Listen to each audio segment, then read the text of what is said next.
The Legend of Zelda Triforce Heroes is not your typical Zelda game. Usually, it's a single-player adventure where you travel throughout a large overworld, solve puzzles, spelunk through dungeons, and banish the evil that is plaguing Hyrule. This time around, Triforce Heroes is following in the footsteps of the Four Swords titles on the Game Boy Advance and GameCube, with it having a heavy multiplayer element that demands cooperation. Plus, it strips away the adventure aspect of Zelda, making for a more compact experience as it focuses strictly on just the dungeons themselves. First off, the story of Triforce Heroes is super bizarre, but oddly charming. It's hands down the strangest storyline in a Zelda game to date. It's all about bringing fashion back to the never-before-seen land of Hytopia. A witch from a place called the Drablands cursed Styla, the princess of Hytopia, into wearing an irremovable ugly jumpsuit, bringing her nothing but misery. Only the three chosen heroes can venture forth into the Drablands to take down the evil witch and restore fashion back to the world. I'm not even joking, this is the plot of Triforce Heroes, and it's awesome. Is there a lot of plot development during your travels in Triforce Heroes? Well, no, but it doesn't really need it, as it's not meant to be an epic Zelda game. The overarching story is most certainly suffice for the task at hand, and the neat part is that they don't play it safe with a generic plot, but something that is way out in left field. In terms of the game's presentation, Triforce Heroes is using the same game engine as A Link Between Worlds, and it looks great. It's colorful, the 3D effect looks fantastic, and it runs at a silky smooth 60 frames per second.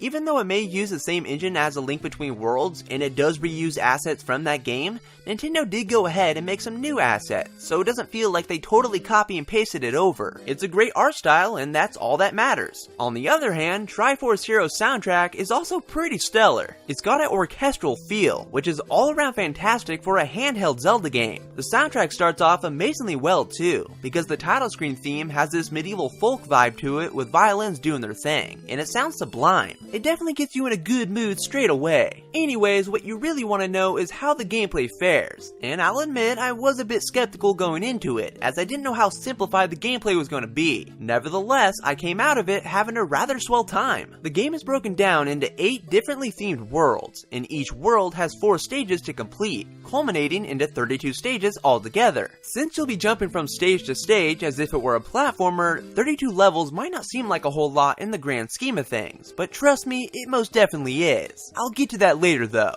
Now, the main aspect of Triforce Heroes that is really the selling point of it is its focus on cooperative multiplayer. You and 2 other friends or random strangers can team up to take on each and every stage in the game, and you have to work together if you want to succeed. The level designs will have you throwing each other onto ledges and across gaps, solving dynamic puzzles that require cooperation, and using the new totem feature to hit enemies, switches, and other elements that are high above you. Thus, Triforce Heroes delivers unique and creative puzzles that you wouldn't normally see in a Zelda game, since there would normally only be one Link. And the new totem feature is woven seamlessly into the gameplay so it doesn't feel like a gimmick. The multiplayer is delightfully fun and works really well. That is when you've got a band of people who know what they're doing and are not just there to troll. Thankfully, I didn't experience any of that since I was playing with other reviewers, but when the game becomes accessible to everyone, there's no doubt going to be some bad eggs. And since you need all 3 players to complete these stages, that can be a problem. This is most certainly not a fault of the game though. The big N is making the multiplayer component pretty accessible to anybody. It supports wireless local play, download play where you only need 1 copy of the game, and best of all, you can also play online with friends or random strangers in the same region as you. More often than not, you are probably going to choose online play because having 2 friends near you always at the ready is not a likely possibility. Local multiplayer is the best way to experience Triforce Heroes though, since you can talk freely and give each other more detailed instructions on what to do.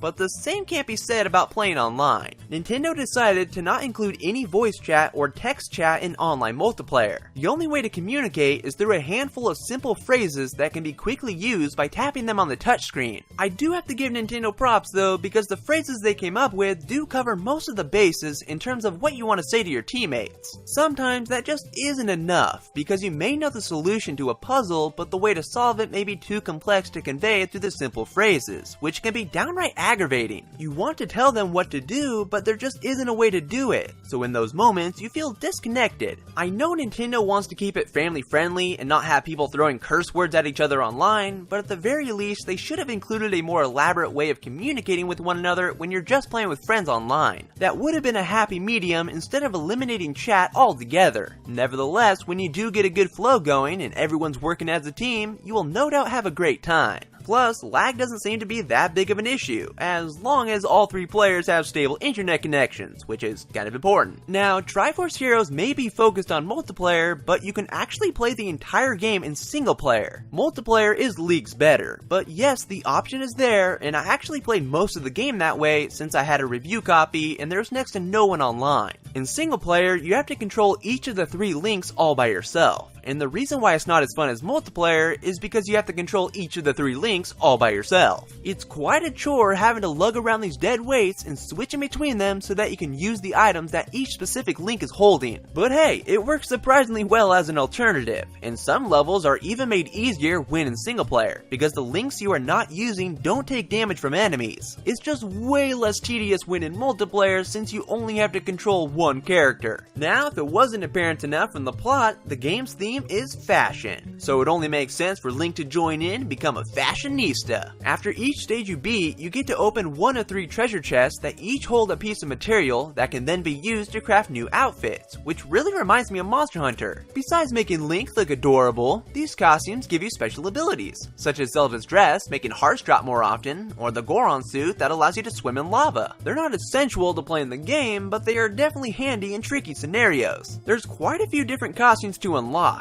and since you only get one piece of material per stage, it will take a good chunk of time to get them all, considering they all require more than one piece of material. Oh, and did I mention they're cute? Outside of making costumes, Triforce Heroes is loaded with replayability. As I mentioned, the game includes 32 stages, which will take around 10 hours to beat. That is only scratching the surface though, because each stage includes 3 extra challenges that are more difficult variations of those levels. So technically, there's really 128 stages, and these tougher variations offer some rather interesting ideas. For example, you may have to beat a stage with next to zero visibility, complete a stage under a strict time limit, which is extremely difficult, mind you, or even beat a stage while protecting an orb. While some are certainly easier than others, like popping balloons, it makes the stages feel different enough so that it's not overly repetitive. I seriously love these extra challenges. They're a fantastic addition to extend the life of Triforce Heroes for dozens of hours beyond the end credits. If you do want to take a break from the main content, you can also test your skills in Coliseum mode, which plays out similarly to the Street Pass feature in A Link Between Worlds. It's essentially a versus mode where you and 2 other players online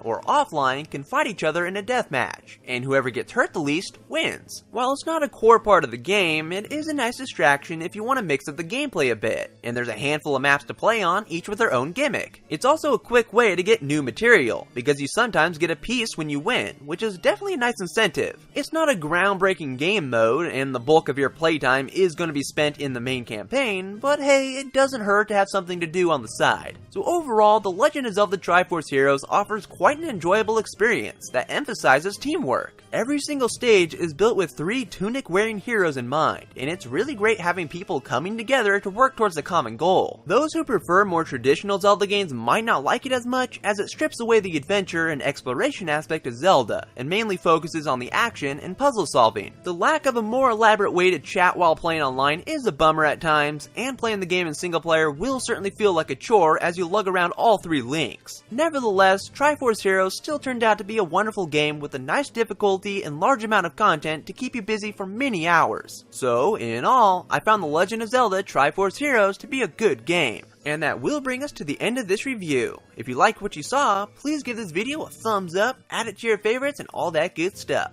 But I will talk to you all later in the next video, guys. Bye!